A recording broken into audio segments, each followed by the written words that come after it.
Assalamualaikum warahmatullahi wabarakatuh. Halo semuanya, perkenalkan nama saya Didit Ahmad Hidayat dengan nomor NIM 0889375575.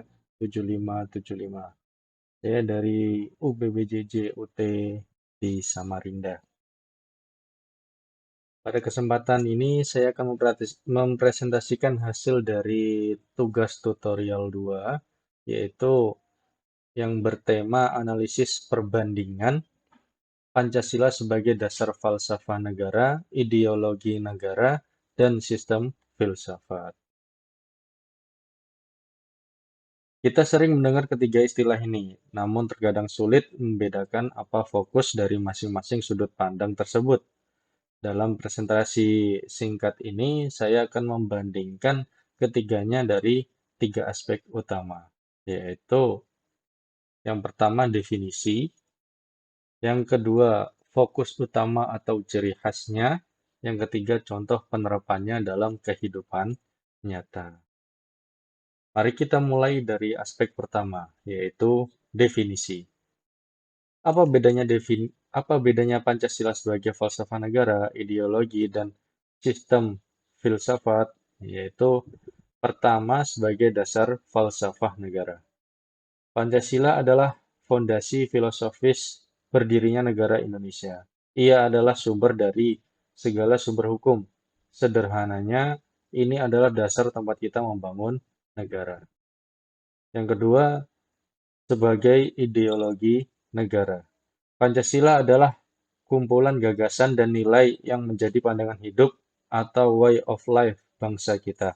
Ini adalah pedoman atau kompas yang memandu kita untuk mencapai tujuan nasional. Yang ketiga, sebagai sistem filsafat. Pancasila adalah hasil pemikiran atau renungan yang mendalam dan logis. Di sini, kelima silanya dilihat sebagai satu kesatuan yang utuh, sistematis, dan saling berkaitan.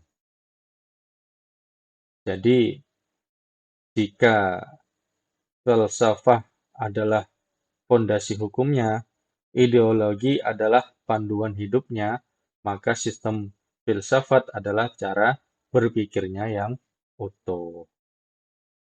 Yang kedua, selanjutnya mari kita lihat fokus utama atau ciri khas dari ketiganya.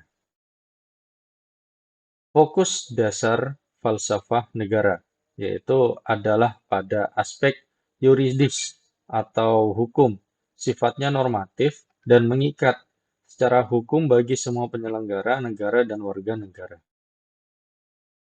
Fokus ideologi negara lebih ke aspek sosiologis dan politis. Sifatnya dinamis dan terbuka. Ia menjadi tuntunan dalam kehidupan bermasyarakat sehari-hari. Sementara itu, fokus sistem filsafat adalah pada aspek filosofis dan reflektif. Sifatnya sistematis dan koheren.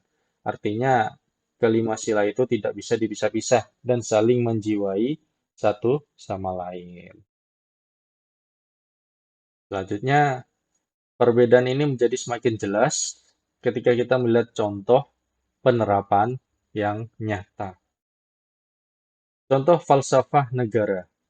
Kita bisa lihat di pembukaan Undang-Undang Dasar 1945 yang paling penting semua produk hukum di Indonesia, mulai dari undang-undang hingga perda, tidak boleh bertentangan dengan nilai-nilai Pancasila.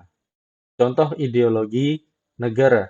Ini adalah yang paling sering kita temui sehari-hari. Misalnya sikap toleransi antar umat beragama, itu cerminan dari sila 1. Melakukan musyawarah mufakat di lingkungan RT atau RW, sila keempat, atau gotong royong di sila ketiga dan kelima. Contoh sistem filsafat. Ini lebih ke cara kita berpikir atau menganalisis. Misalnya, ketika pemerintah membuat kebijakan subsidi BBM, kita tidak bisa menganalisisnya hanya dari sisi keadilan sosial, sila kelima. Tapi kita juga harus mempertimbangkan nilai kemanusiaannya, sila kedua, persatuannya, sila ketiga, dan seterusnya. Kita menggunakan kelima sila itu secara utuh sebagai satu alat analisis. kesimpulan, dan referensi. Sebagai kesimpulan, dari analisis ini kita bisa melihat bahwa Pancasila memiliki tiga peran yang sangat penting dan saling melengkapi, yaitu yang pertama sebagai dasar falsafah, ia adalah fondasi hukum negara. Yang kedua sebagai ideologi, ia adalah pedoman hidup bangsa. Yang ketiga sebagai sistem filsafat, ia adalah cara berpikir yang utuh dan mendalam. Demikian presentasi saya yang dapat saya sampaikan. Atas perhatiannya, saya ucapkan terima kasih. Apabila dari penyampaian saya banyak kata yang salah, saya minta maaf yang sebesar-besarnya.